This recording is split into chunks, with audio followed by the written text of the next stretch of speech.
Today we're going to be talking about mostly analog synthesizers. This lecture is going to be really a general sort of historical overview, and lecture 11, which is a guest lecture by electronic music studio operator Scott Maxon, he's going to talk about how, like, more of the technical details about how analog synthesizers actually work. So if any of those details are unclear after today's lecture, go and watch lecture 11. Then if you still have questions, you can always ask them in the discussion section. So again, like I said, I'm going to give a sort of general historical overview, and I'm going to talk about a few different kinds of synthesizers, and then also a few different musicians and composers that use synthesizers for their music. So to start off, let's just kind of get a general framework for what I mean when I say synthesizer. So synthesizers, just for a little bit of context, sort of brought electronic music kind of out of the fringes, out of the avant-garde, into popular culture. So remember, in the 1950s and even into the 1960s, a lot of electronic music was being made using lots of separate equipment. So an oscillator would be a huge kind of separate box. Then filters would also be huge kind of separate pieces of equipment.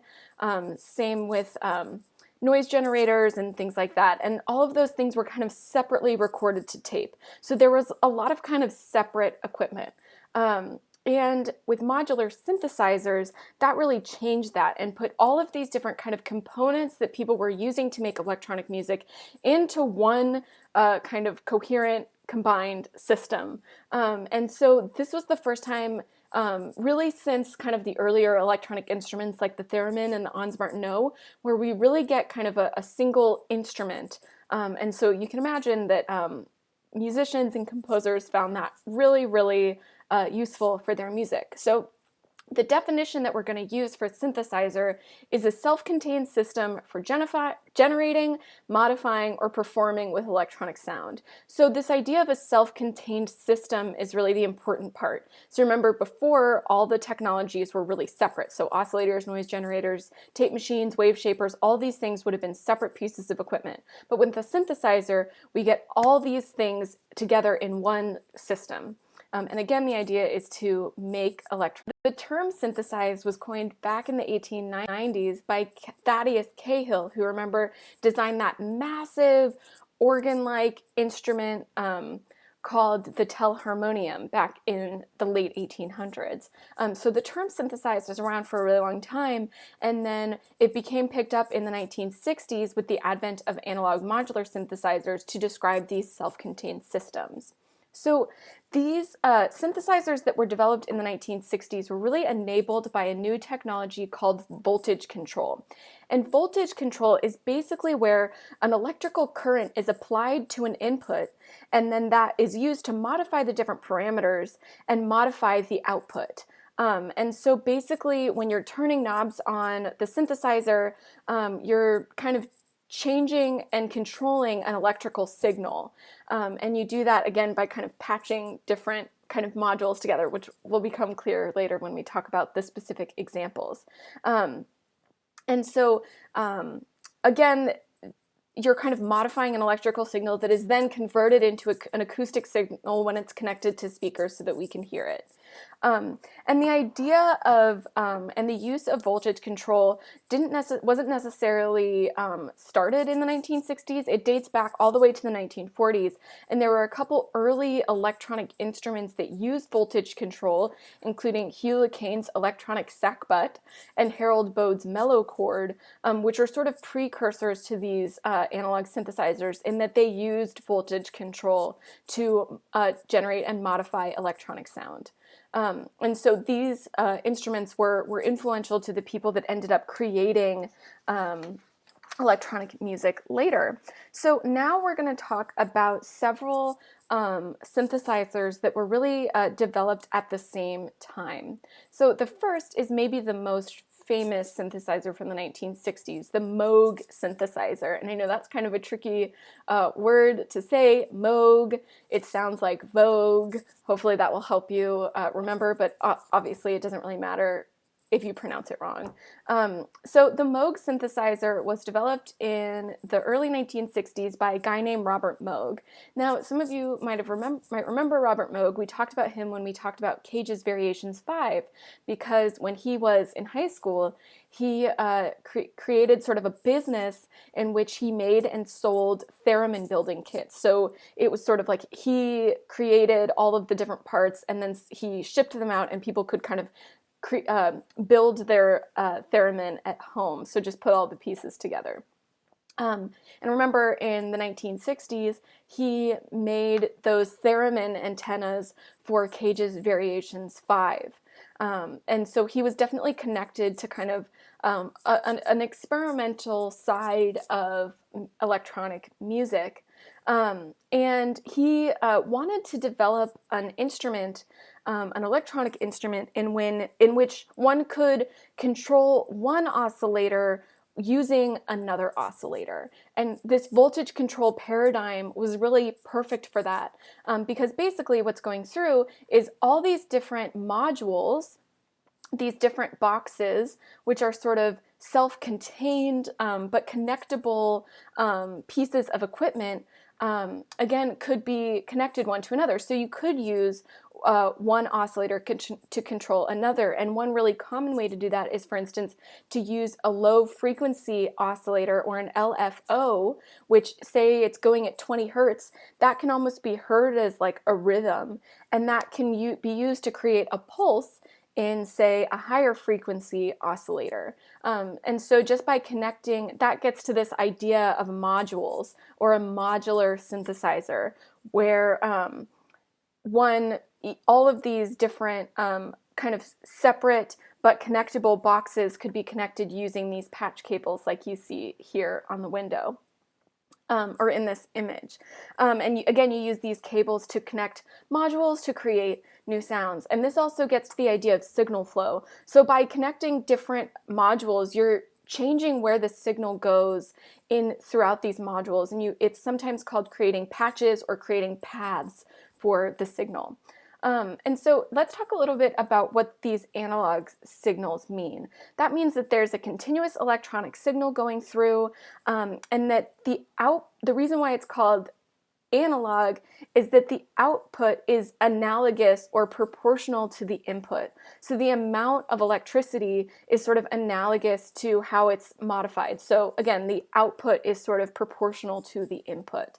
And again, you're dealing with these voltage controls, and so you're changing the path of where the signal goes throughout the synthesizer. Hopefully that's not too confusing, and hopefully by listening to Scott or watching Scott's demo, this will become clearer.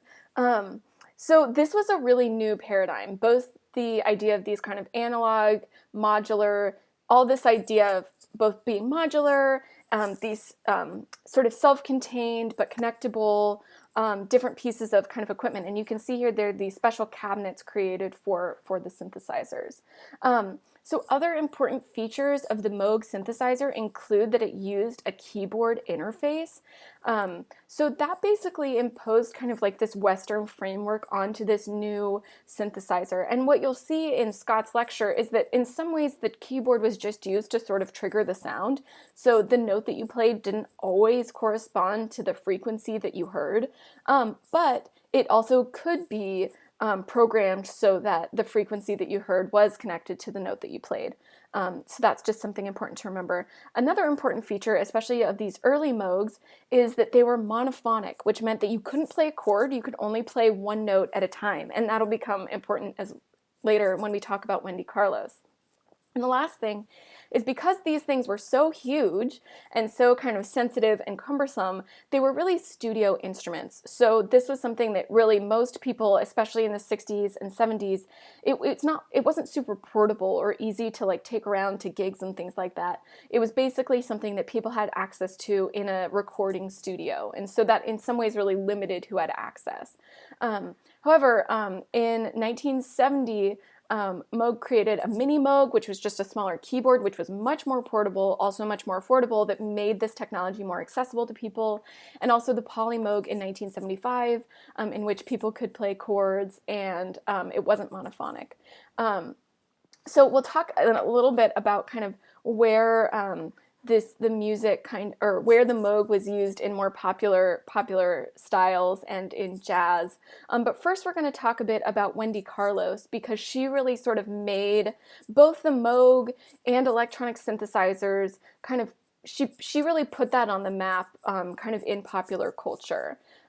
So let's talk a little bit about Wendy Carlos. So she was a composer and musician and also an early trans pioneer. She was someone who in the 1970s was very vocal about her transition, and that had a lot of implications on her career in terms of her comfort level kind of performing and being in a studio environment.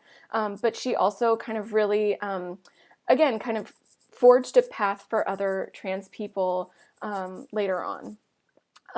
So a little bit more of her background. She studied physics, math, engineering, and music at Columbia, where you remember there was the Columbia-Princeton Electronic Music Studio, and she was actually a grad student. She became a grad student at the Columbia-Princeton Electronic Music Studio. But she had a really hard time there for several reasons, but she mostly talks about the biggest struggle was that she had real aesthetic differences with the other people at the Columbia-Princeton Electronic Music Studio. She said that people there, the faculty especially, really wanted the students to be making serial music that was really abstract. So if you can remember, kind of going back to Stockhausen, that kind of total serialism where the sounds that one heard didn't really have any reference back to Western musical scales or anything like that. And she really hated that kind of music. She thought it was really inaccessible. She thought it was ugly. She didn't like to listen to it, and she didn't want to make it. She wanted to make what she kind of considered beautiful music, and the music that she considered to be beautiful was the music of kind of more classical composers like Bach. And she wanted to make tonal music. And she talked about this experience and her kind of aesthetics in this quote. She said, when I tried to do anything like a melody or recognizable chord progression of the same meter in 3 measures in a row, it was all considered demeaning and laughable and not nearly serious enough because it wasn't designed to be profound and befuddling to the average person. I tried to follow Debussy, who said, "I do what pleases my ear. Rules be damned," effectively. I think the established composers were just too much in love with their abstract systems to consider that the music coming out of it was by and large fairly forgettable and kind of hateful. That music was created with a lot of arrogance and pomposity, and this attitude pretty much wrecked my ability to have a serious music career. So you can see here, I mean, her attitude, she's kind of funny and just like also clearly kind of hurt by this experience, but also very much true to herself and the kind of music that she wanted to make, that at the end of the day, she didn't care what any of those kind of arrogant, snobby composers in this music studio thought. She was going to make the music that she wanted to make. So what was the music that she wanted to make?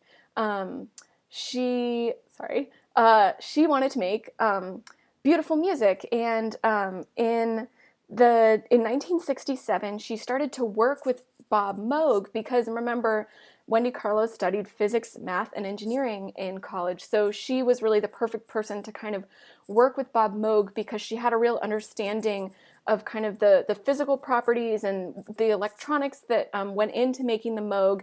And they really collaborated to create a custom synthesizer for her, which she installed in her New York City apartment.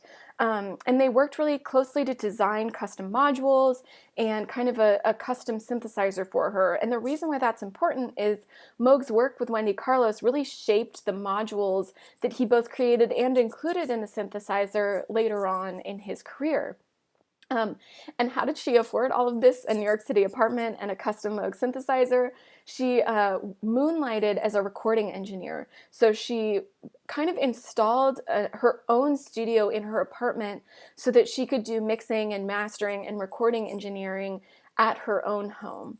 And you'll see that there's kind of this trend that we'll also see with Eliane Radigue and Daphne Oram later, that women and people that kind of didn't fit a sort of heteronormative male kind of framework were often really pushed out of these electronic music studios, and a lot of them kind of found their own home studios to be spaces where they could kind of freely make the music that they wanted to make. And why that was great in some ways, it also really kind of made a lot of resources inaccessible to them. So I'll mention that again when we talk about Eliane Radigue and Daphne Oram. So the music that Wendy Carlos decided she wanted to make on this new Moog synthesizer were basically transcriptions of music by Johann Sebastian Bach. And she did this in an album, and you can see here, I also have a copy here, called Switched on Bach.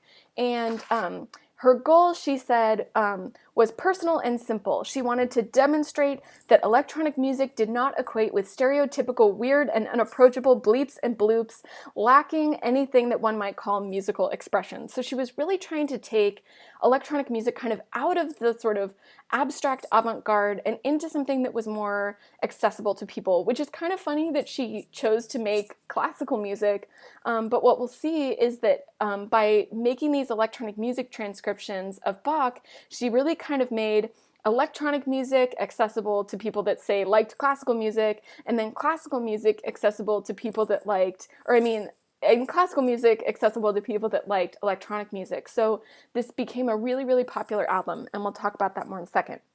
So the idea of just kind of making transcriptions of Bach using a synthesizer seems really easy, right? There's a keyboard. All she has to do is create interesting sounds, and there you go. She can just play it on the keyboard, right?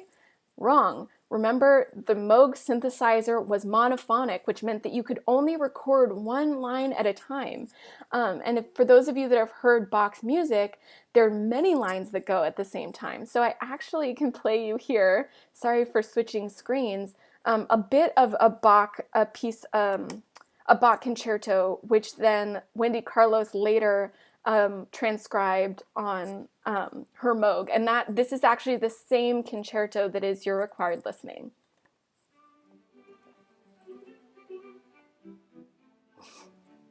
So you can hear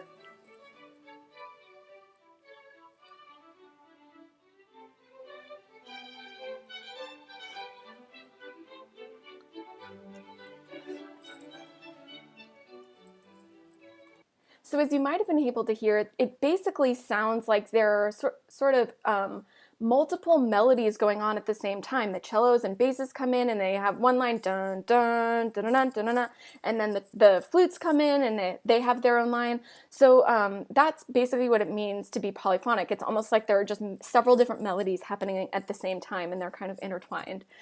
So really hard music to sort of create on a monophonic instrument. And so what she did for this, she created her own 8-track tape recorder by basically connecting 4 different Ampex tape machines. And she did something that we now call multi-tracking. And so she would sort of painstakingly record one line on one track, another line on another track, and then another line on another track. And then she'd have to sort of meticulously line up the different tracks to make all of the different parts line up where they were supposed to line up.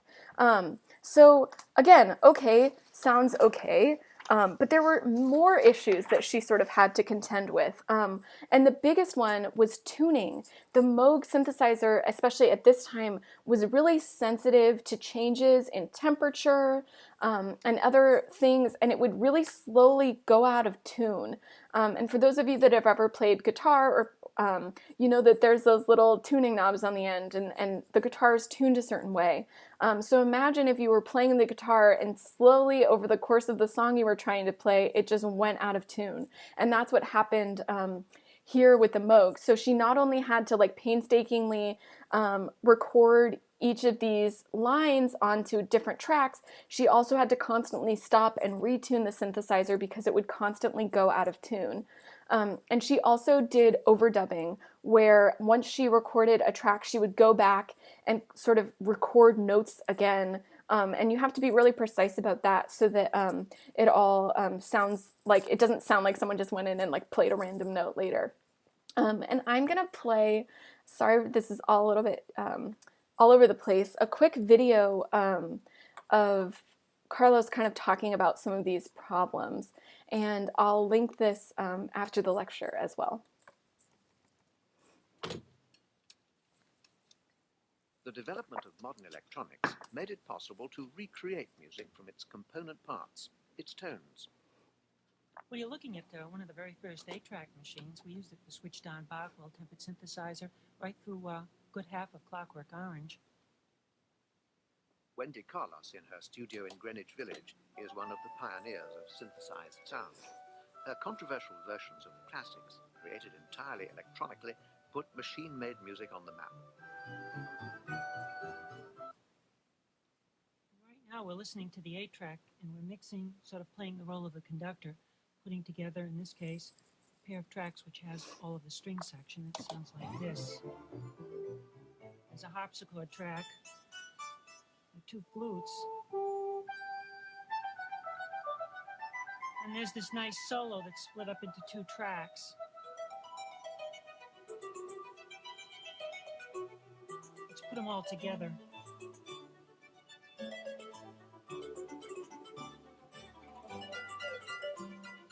I think it needs a little more echo.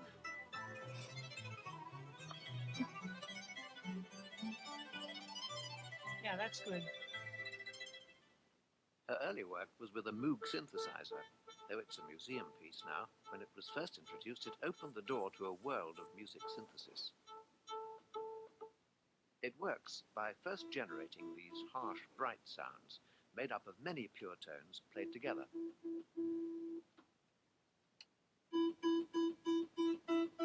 We would pass these bright waves into a filter, which in this case, literally like your tone controls on a hi-fi set, remove portions or boost portions of the sound.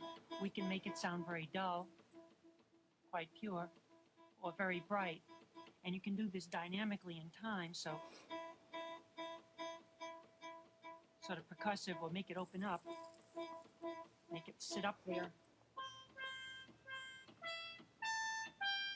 The Moog was revolutionary, but as it generated many tones together with little control, its sounds were crude.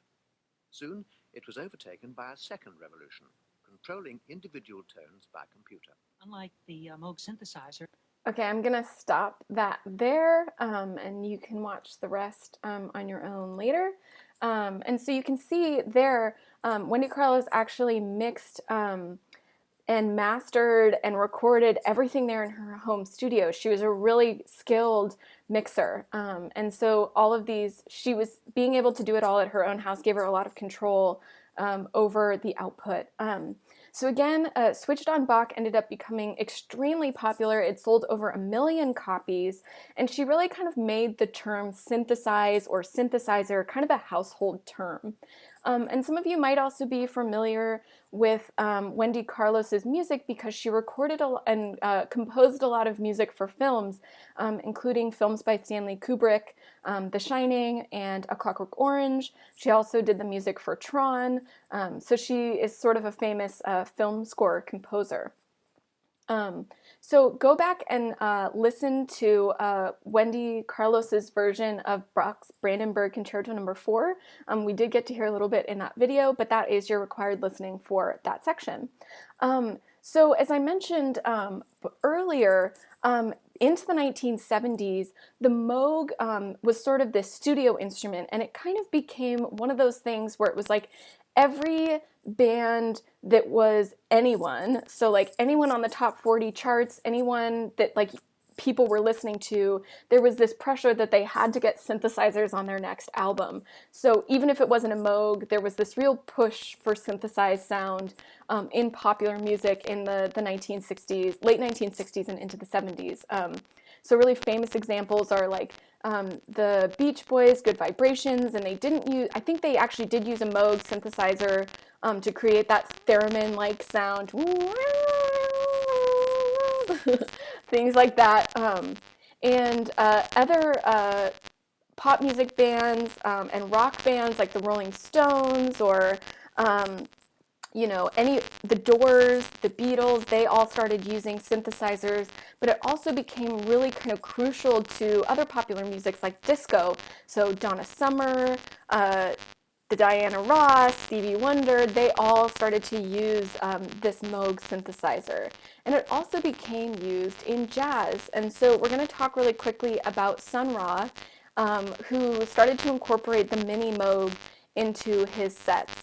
And Sun Ra is a super interesting composer. He was sort of a polymath. He um, wrote a lot of plays and theater and essays. He was sort of a philosopher. He wrote poetry.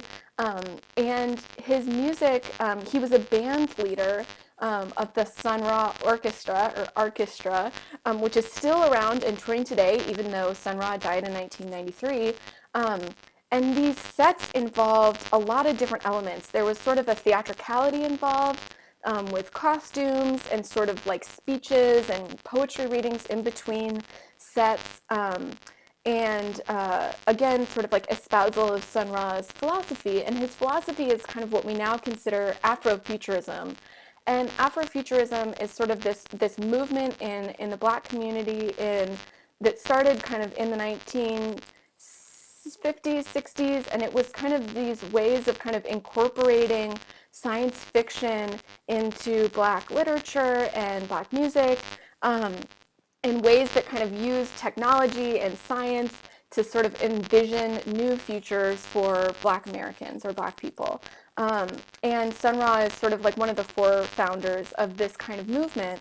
And one of the ways in which he did this is he made really kind of free jazz, which we've talked about a little bit, but free jazz is where sometimes you might have like a loose kind of like chord progression, but by and large, different instrumentalists are kind of able to kind of go off and make the sounds that they want to make. So it's very experimental and avant-garde. And Sun Ra started to incorporate the mini Moog into these free jazz sets. And so you can imagine that the use of electronic sound, from its early days is used in radio plays like from the BBC or in science fiction films like with the Barons, has always kind of been linked to space, linked to kind of futurism, linked to science fiction. And so Sun Ra, as you can see here, he often talked about kind of like future colonies kind of in space. He sort of incorporated elements of kind of African and ancient Egyptian symbols and dress into his wardrobe and costumes. And so it was this kind of idea that like almost like new African colonies in space. He often thought that like that would be a way to like create kind of new societies, new orders, new ways of living. And so electronic sound was often a way that he could kind of signal that sonically. And he's been super influential. I have a list of just some of the people here that he has influenced over his career. And I'll play just a little bit of this now, but this is one of your required listenings, The Night of the Purple Moon, and you can listen to that later. Oops.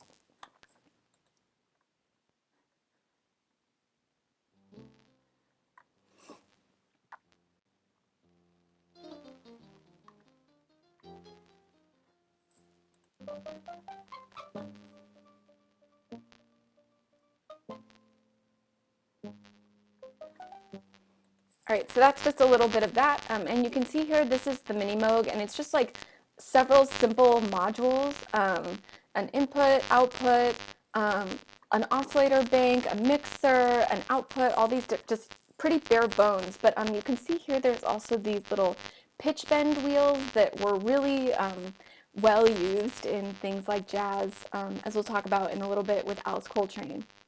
Okay, so that's it for the first section of Lecture 10. Up next, we'll talk about the Buchla synthesizer and the Orvamix machine. Okay, so now we're going to talk a bit about the Buchla synthesizer. So the Buchla synthesizer was developed really at the same time as the Moog and used very similar technology. So it was also a voltage control modular system. However, Buchla had very different goals than Moog. And I think one of the most prominent is that he really wanted it to be a system for live performance. So Moog's synthesizer was really a studio instrument, but Buchla really wanted his to be utilized as in live performance. And so there were some other different aspects of the system that went into it because of that. So another difference is that Buchla was really enmeshed in 1960s counterculture and also worked very closely with members of the San Francisco Tape Music Center. And so, as you might remember, some of the different aesthetics that went into that, they were really interested at the Tape Music Center in kind of extended group improvisation, extended performance, that often accompanied things like the Trips Festival, which were sort of all-night drug, music, visual experiences. And you can tell by some of the things that Buchla included, which I'll talk about in a second, that Buchla was definitely very much interested and inspired by some of these aspects of basically drug culture associated with counterculture, and in particular this kind of like mind-altering, kind of world-expanding, kind of outside the mainstream aesthetics that were associated with counterculture. And because of that, he kind of, again, included some sort of different elements in his synthesizer than, say, Moog, who was a little bit more mainstream. So a little bit about Buchla is that he was actually a physicist, and he worked for kind of biotech companies in the Bay Area, but then started to develop his synthesizer in the early 1960s, and his work on the Buchla really accelerated when he was approached by Ramon Sender and Morton Subotnick from the San Francisco Tape Music Center. And the reason why they approached Buchla is that they were really interested in helping develop an electronic music instrument. They, like Buchla, were really interested in having an electronic instrument that they could perform live. And their work together really kind of fast-tracked Buchla's first series of synthesizers, the 100 series. And so this was an instrument to create new sounds and an instrument for live performance. And there are a couple things about the Buchla that are really kind of unique. One is that, as you can see here, there's no keyboard. Instead, he used these blue things here, which are touch-sensitive plates. So instead of using a keyboard, you would touch this plate, and that would control the sound. And so again, that's really kind of indicative of being outside of this kind of mainstream Western music framework. Another thing that he included that was kind of outside this framework was nonlinear or chaotic oscillators. And what these nonlinear oscillators created, as you might know by now, are sort of chaotic or unpredictable sounds. So again, this kind of enabled composers to not just create kind of melodious tunes, but also create kind of more unpredictable, more abstract, but kind of still musical sounds. And lastly, something that the Buchla had that the Moog synthesizer didn't have is a sequencer. And that basically allowed the user to program a 16-note pattern.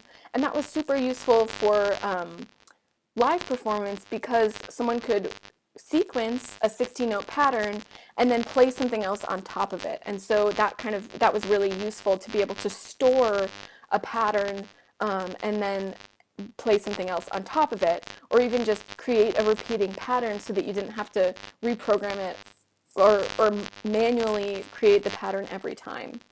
So one of the composers that I'm going to link a bunch of videos to, who is one of the most well-known people that used the Buchla, was Suzanne Ciani. And Suzanne Ciani was a sound designer and composer, and she kind of became famous as a sound designer by making sounds for commercials, and she often used the Buchla to do this. And so if you watch some of these videos, you can hear and watch some of the commercials that she did the design for. And she also became famous as sort of a new wave music composer. So she used the Buchla and was kind of at the forefront of new age kind of meditative music. So go back and listen to some of those, or watch some of those videos. So I'm also going to include here another composer associated with Gupa is a composer named Sabotnik. We're not going to talk about, but his record Silver Apples of the Moon uses Gupa, so go ahead and check that out on YouTube if that's something that you're interested in. So now we're going to talk a bit about the Oramic system. And the Oramic system is super fascinating because it really kind of operates outside of kind of the norms of these modular analog systems and uses a completely unique paradigm. So the Oramic system was created by Daphne Oram, who we talked about when we talked about the BBC Radiophonic Workshop. And remember, Oram, before I talk about that, Oram was a classically trained composer and musician. So she does kind of come from that orchestral music framework, but even still, she had very experimental and kind of forward-thinking approaches to sound. And you can remember she was really important in establishing the BBC Radiophonic Workshop.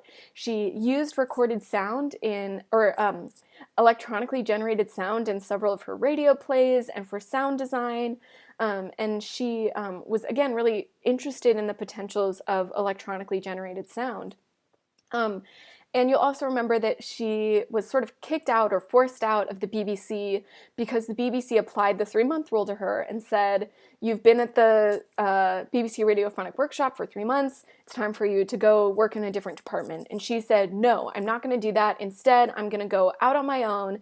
I'm going to create a studio at my house, and I'm going to develop this Oramic synthesizer system that I've kind of been thinking about for a really long time. So in some ways, even though she was sort of forced out, this also kind of then gave her this opportunity to develop her own system.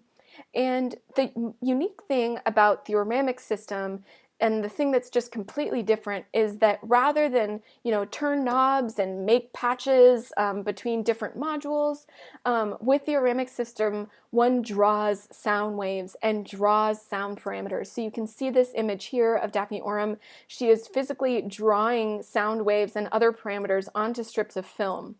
And the way that worked is it would be fed through the system, and underneath it were a bunch of photocells. And again, photocells kind of work by if their light signal is interrupted, it sends a signal. And that signal was then converted into voltage control, and then that voltage control could be further manipulated throughout the system. And so this was a completely different kind of design for a system. And here I have a couple of videos of Daphne Oram kind of doing her own thing, and I'll play them now, and you can also go back and watch them later.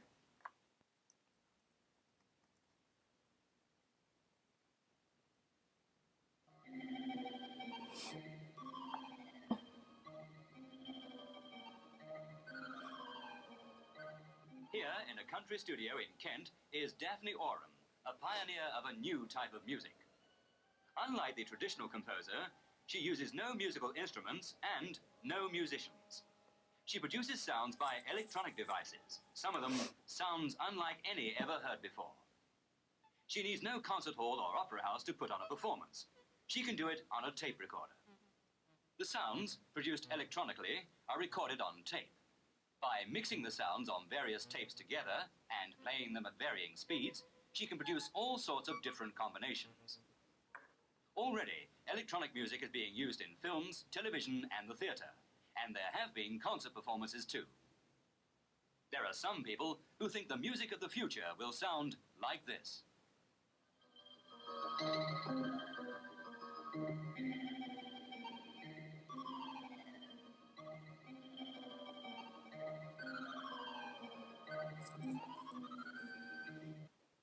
All right, so that's one, and then here is another in which they talk about the Oramic system. Imagine unearthing a piece of tech history that you thought had been lost forever. Well, nearly half a century after it was invented, the Oramics machine is once again centre stage thanks to the London Science Museum. Half a dozen times in a curator's career, they come across something which is so wonderful, it has to be added to the collection. The Oramics machine is one of those machines. People talk a lot about the idea of things being unique, but this really is.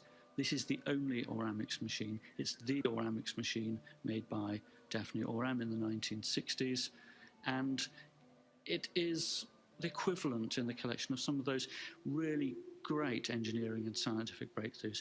It is as important for electronic music as the models of the Great Eastern Ship are to the history of maritime engineering, for example. It's a crucial piece. And for those who don't know what Oramix is, here's LJ Rich.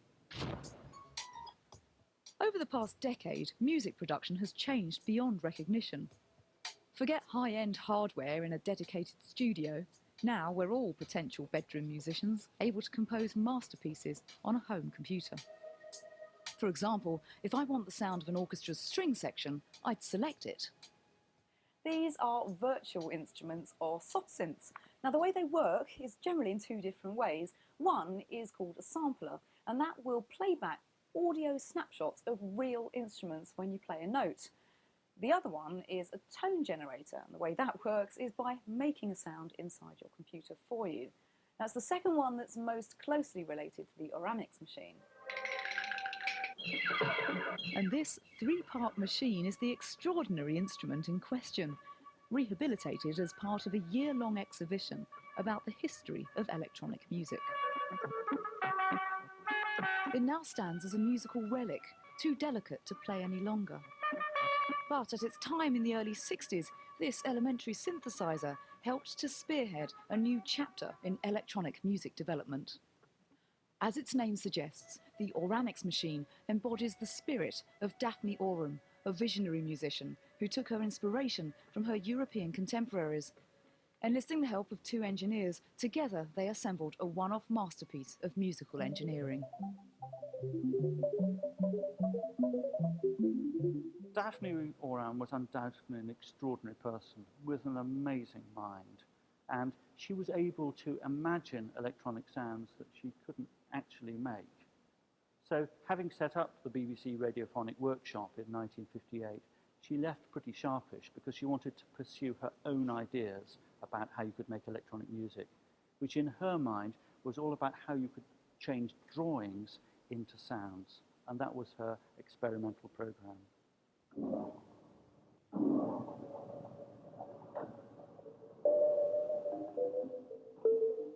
These sounds would be generated by drawing on a glass slide.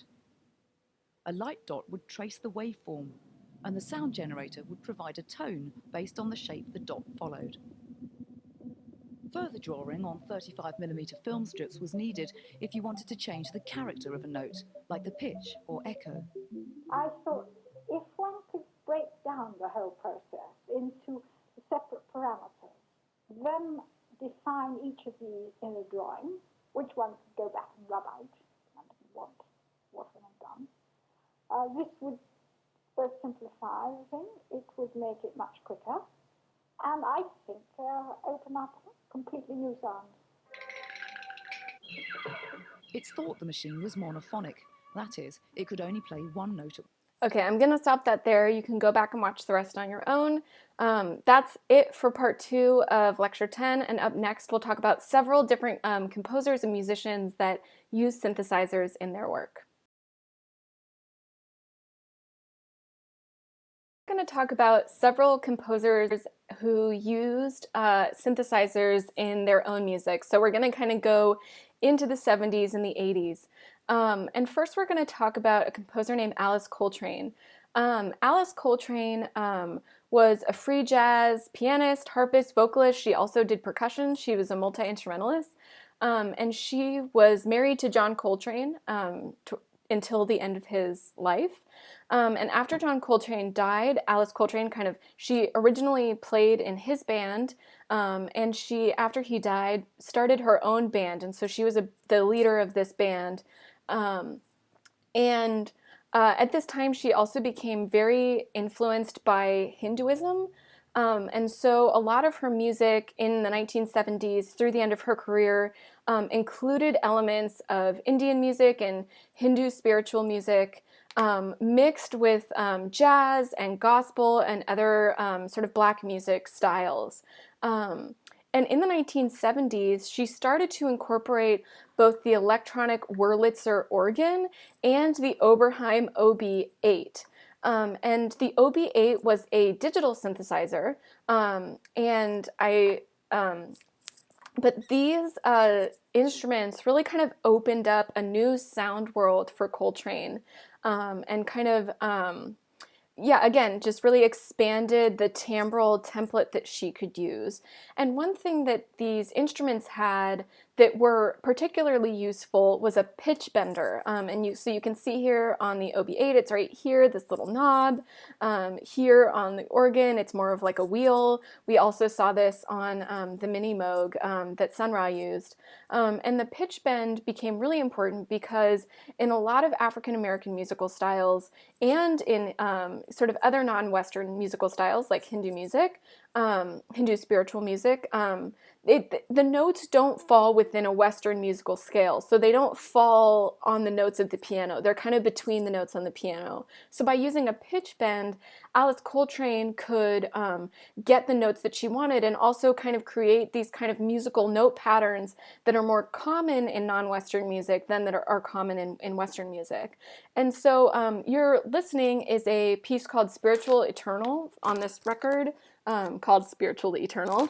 And this is one of the first records in which she started to incorporate electronic sound. And let's listen to a bit of this piece. And you'll hear right away the use of this organ and the use of the pitch bend, and then it comes in and she uses kind of a full orchestra. So there's violin, viola, cello, along with other jazz instruments. So she had kind of a really interesting ear and created a really unique sound palette by incorporating the synthesizer and the electronic organ with jazz instruments associated with jazz, like guitar, saxophone, harp, piano, and orchestral instruments, violin, viola, that kind of thing. So here's a little bit.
now we're going to talk about several composers who used synthesizers in their own music. So we're going to kind of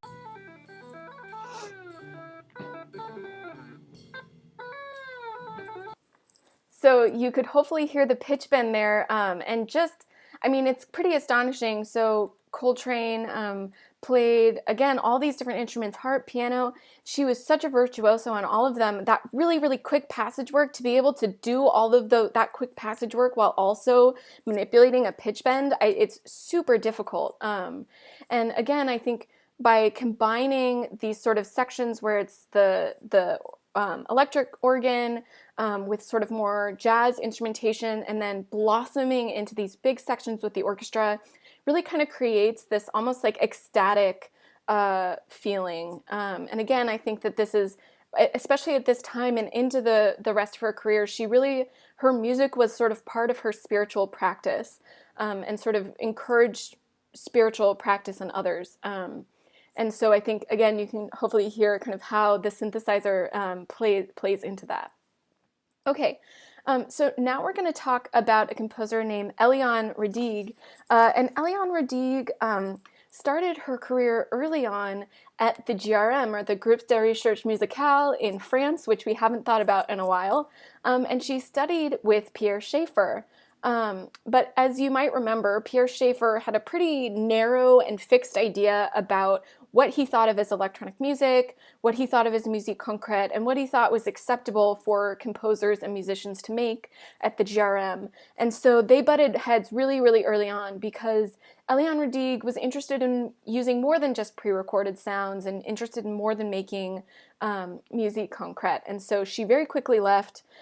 She also worked with Pierre Henry, who she also had a falling out with, and she ended up being able to create a studio in her home, and made music in her home studio for decades. And she still composes music in that same home studio using these same tools.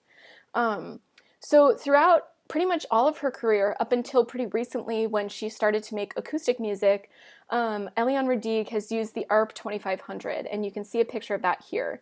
And so you might be able to see in this image, the ARP 2500 looks really different than the sort of other modular synthesizers that we talked about, because it uses these matrices to, instead of patch cables. So it's still modular. You have these different oscillators and filters here, but instead of patching things together, you use these bays of matrices, and you basically just like move these little knobs up and down to dictate where the signal goes.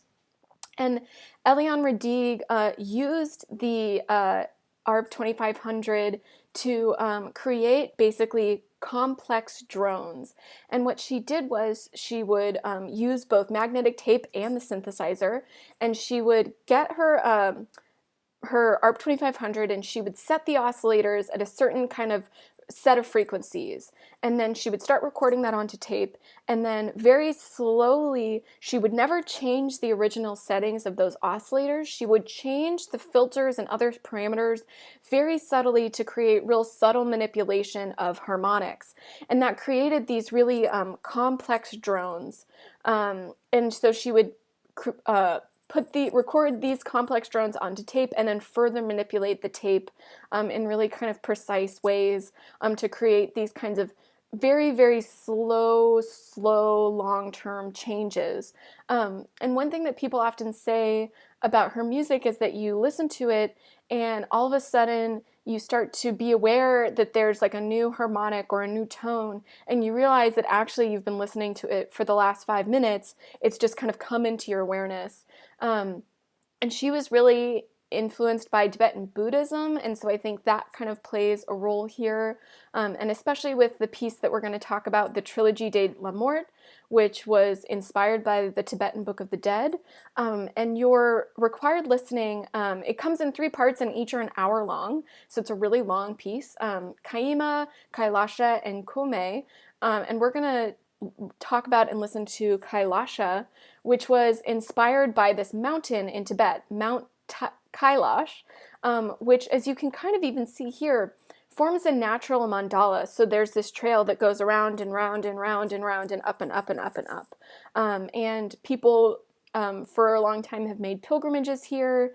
And so this piece in her mind is sort of a mental pilgrimage to this mountain. And so it was inspired by this idea of a mandala, inspired by ideas of paradox and interlocking spatial patterns. And again, it makes a complex drone. So this is one of your required listening pieces, and I recommend kind of like, a lot of the pieces that you listen to it on headphones because you'll get a better sense of that kind of interlocking spatial pattern. So again, she's not just using this subtle manipulation of harmonics and creating this drone. There's space also plays a role here. So lastly, we're going to talk about a composer named Charanjit Singh. And Charanjit Singh was a Bollywood composer who in the early 1980s got his hands on a set of digital synthesizers by Roland, a drum machine called the Roland 808, a keyboard, the Jupiter 8, and a bass synthesizer, the TB303.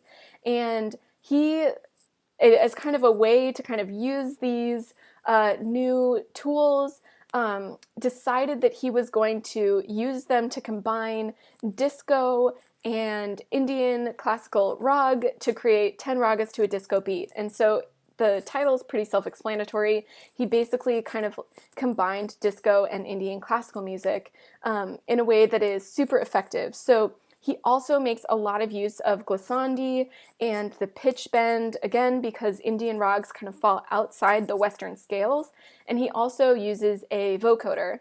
And so our required listening is one of the tracks off of 10 ragas to a disco beat, and I'll play just the opening of the track. Let's see if it'll work here.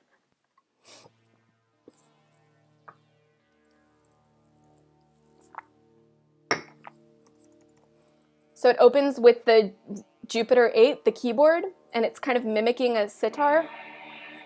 Here's the vocoder.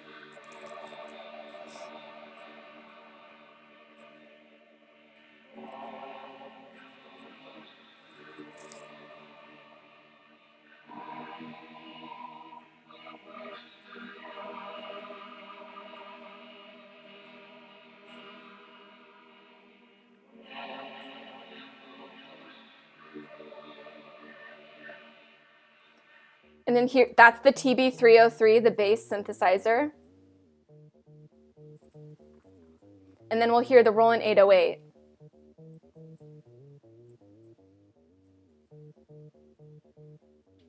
Here it is.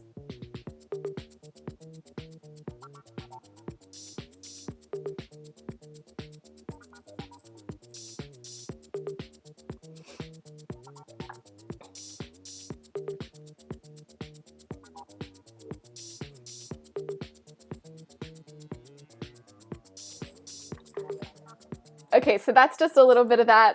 Go back and listen to the rest of it on your own. It's really hard not to dance when you listen to it. And before we end, I just want to mention that the Roland 808 is something that you might all be familiar with because in the last few years it's become popular again. But this drum machine became kind of ubiquitous in hip hop in the mid-1980s. So in like 1982, 1983, a ton of hip hop records used the 808 and became kind of a real genre-defining sound. And then more recently, with musicians like Bruno Mars, they've kind of brought that sound back into kind of popular music. But this is kind of another way that the Roland 808 was used. And we will hear the 808 again when we talk about hip hop in a couple weeks. Okay, so that's it for Lecture 10. If you have any questions or want to talk about any of these pieces or any pieces that these things bring up for you or other synthesizer technology that you're interested in, please add it to the discussion section.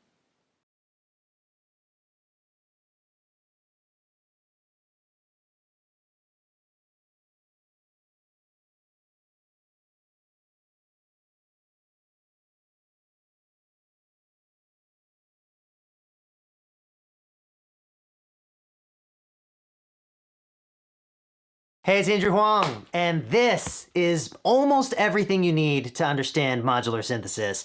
Let me show you.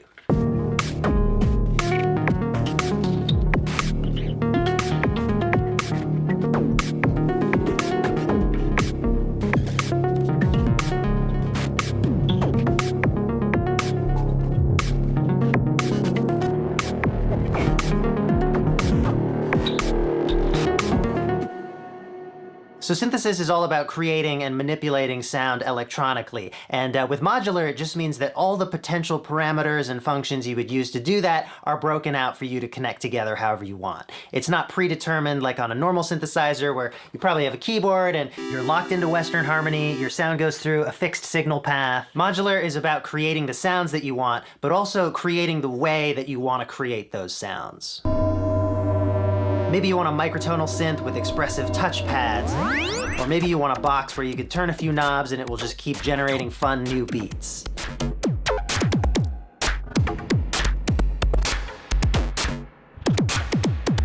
Modular can be almost anything you want an electronic instrument to be. So that's where this comes in. This is a line that goes up and down, which I drew to represent things that go up and down. So one of the fundamental things we're dealing with today is sound. And if you've ever seen a sound wave, that is just a representation of air pressure over time. So you've got low pressure, high pressure, low pressure, high pressure, on and on. If this change in air pressure happens a bunch of times in a row really quickly, like let's say 300 times per second, that would sound like this. So your synthesizer is capable of creating an electric signal that translates to the mechanical motion of your speaker cones so that as they vibrate, they create this precise change to the pressure in the air particles around them, and that pattern of energy continues to reach more and more air particles, rippling away from the sound source until they disturb the air particles near your ears. And then that causes all this complicated shit inside your ears to vibrate, and then that's converted to electrical signals with like neurons and I don't understand brains, but then you hear it. So all that to say, sound can be created by this electric signal increasing and decreasing. But in modular synthesis, we can also use that exact same electricity to control any parameter of the sound. And we call that control voltage.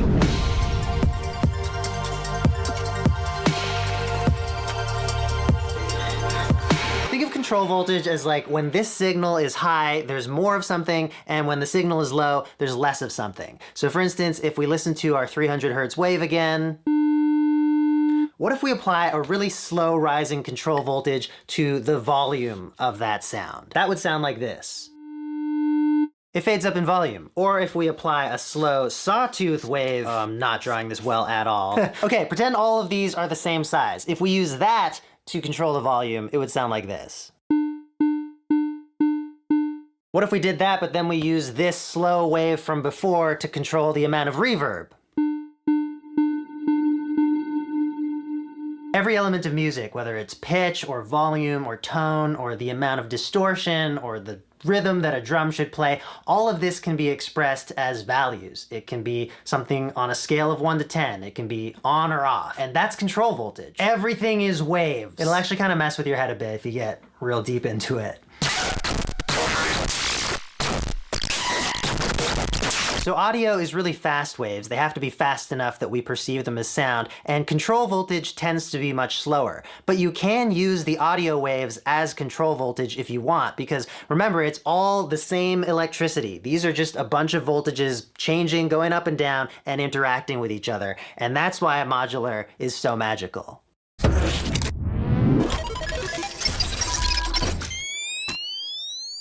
So a normal synthesizer is doing a lot of this for you automatically. So for instance, when you press a note, what happens? It's just like an on or an off. So there's a low voltage, and then when you press the note, it's high and it's on for as long as you hold the note. And then when you let go, it's off again. And then what happens when you press that note? Well, a big thing is it's gonna change the volume of the sound that's coming out of your synthesizer. So you'll have no volume, and then you'll have it start, and maybe you have it, slightly dip and then hold somewhere lower as you play it. And then after releasing the key, the sound takes a little bit of time to fade out.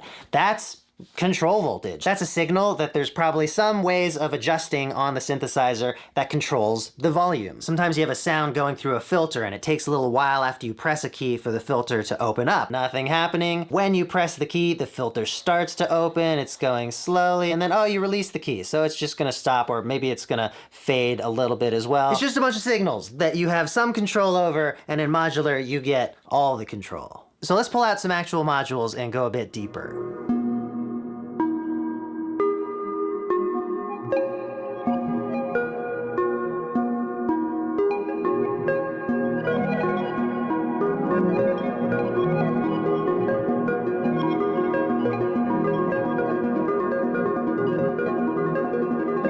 So I'm going to demonstrate a lot of modular concepts using Felistry, which is this module here. It's from Frap Tools, who are sponsoring this video, so thank you so much to them. I picked Felistry to do these demonstrations because within this one relatively small module, it covers so many of the classic modular synthesis functions. So let's plug in one of the function generators and take a look.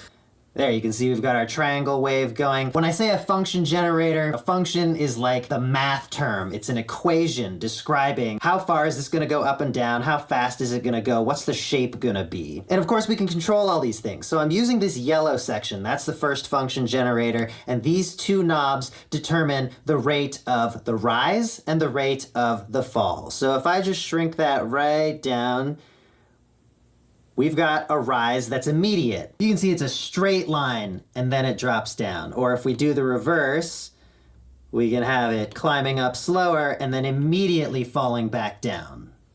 Now let's get back to our nice triangle. We can also do some shaping to the rate of those curves.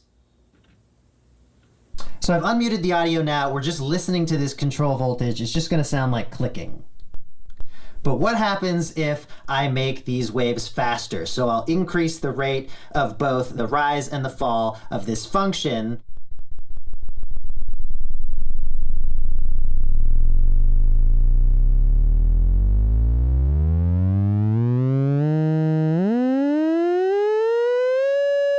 So now we've got a tone. We can hear it as a pitch.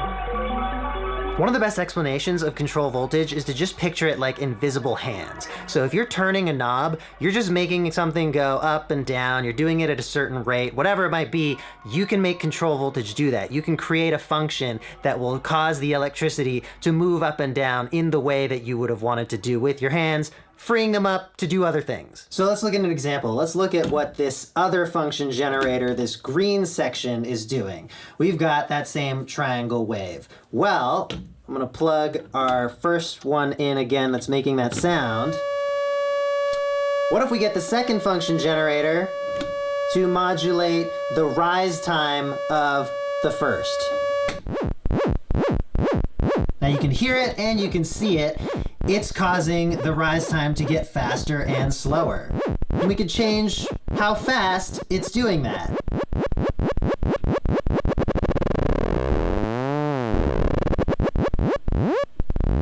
Let me just stop for a second and give you some names for stuff. So what we're dealing with right here is two oscillators. They're just oscillating that electricity up and down. The first one we're listening to. We perceive it as pitch.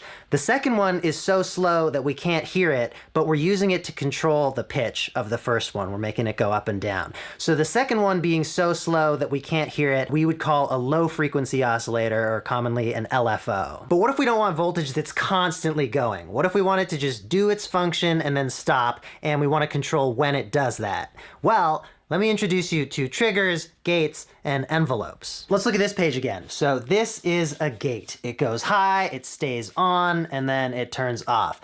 So it starts something and holds it, and then turns off. A trigger, on the other hand, is just like a little blip. Boop. On and off really quick. We're talking like milliseconds, and we would just use that to initiate any event. And then lastly, an envelope would be like these two that I showed you before, just a single cycle function. It goes up and it goes back down. Maybe it does some stuff in between, but it's one cycle. On Felistry, each of these function generators has a switch that allows you to choose between whether it's a looping function or an oscillator, or if it will respond to a trigger or to a gate. So let's look at triggers and gates. You can use this button to manually trigger or gate them. So setting it to trigger here, Pressing that button just causes the function to happen. If I set it to gate though, it means that when I press it, it'll do that rise and then it'll just hold. It'll hold at maximum value while I hold the button, and then when I let go, it does the fall. Up and down. But going back to invisible hands, why am I using my hand to press this button? I can get a trigger from somewhere else to trigger the function whenever I want it. So actually, if I get this function generator going slow, it provides me gates and triggers with this end of rise and end of fall output. So at the end of every fall, it's gonna make a trigger. See that little blip? That's a trigger. Well, we could just feed that to trigger this function. Now let's look at that again. And there you go. Every time the trigger goes off here, it triggers this function to happen, and it's triggering it faster than the full shape of it allows. So if we made this a really fast function, you'd see it go back to 0 before it gets triggered again. Now, of course, all I've done is just turn this back into an LFO. It's just regularly cycling through this function. But there are lots of ways you can program your triggers to have any rhythm that you want.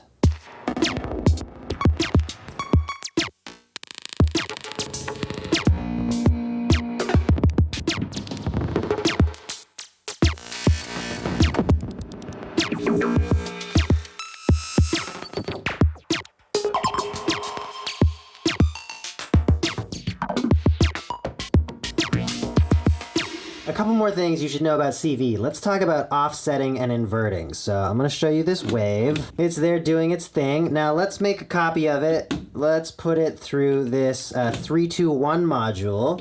And now what's coming out of 321 is going to be the blue trace on this screen. As you can see, they match very closely right now, the green and the blue, but I can invert the blue. So now if you think about our invisible hands, you know, the green one, if you sent it to whatever parameter, it would be like it's turning the knob up and then down from whatever that knob position is. Whereas if you sent the blue one to that parameter, it would be lowering the knob and bringing it back up to the set position. But if you want to do a bit more dialing in of exactly where it's going to be doing that modulating, you can offset it. So now you can see that blue wave is rising.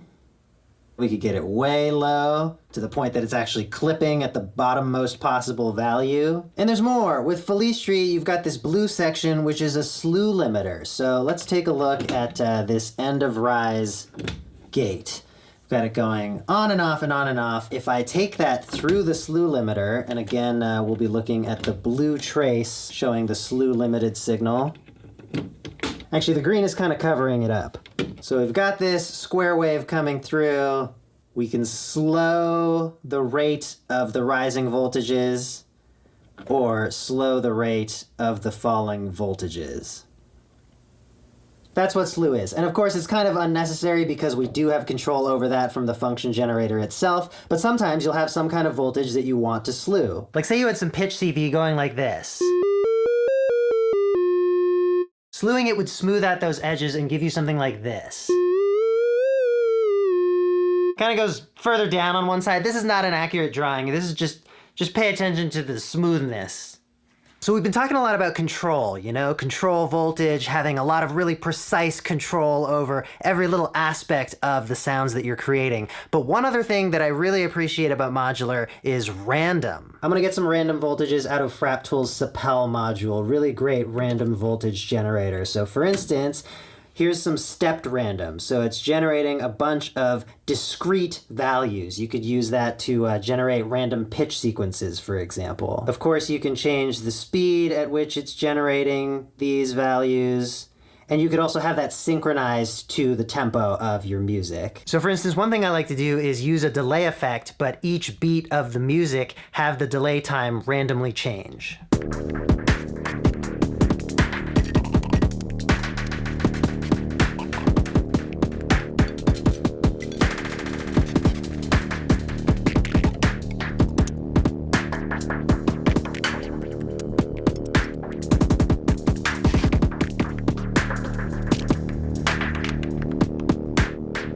I also really like Sapel's smooth fluctuating voltage, which you can see is just kind of going around doing whatever, but all the curves are very gentle. And this is a great thing to throw at almost any parameter to just keep it a little bit alive and moving, but not in a predictable way.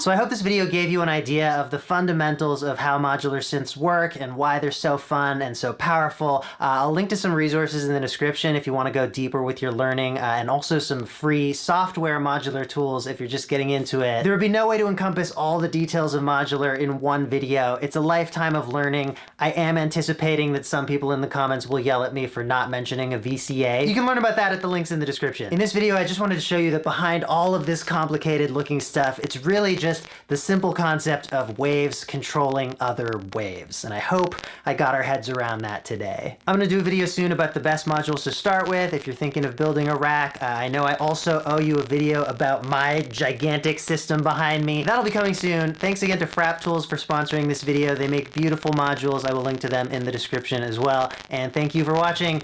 I'll see you in the next one.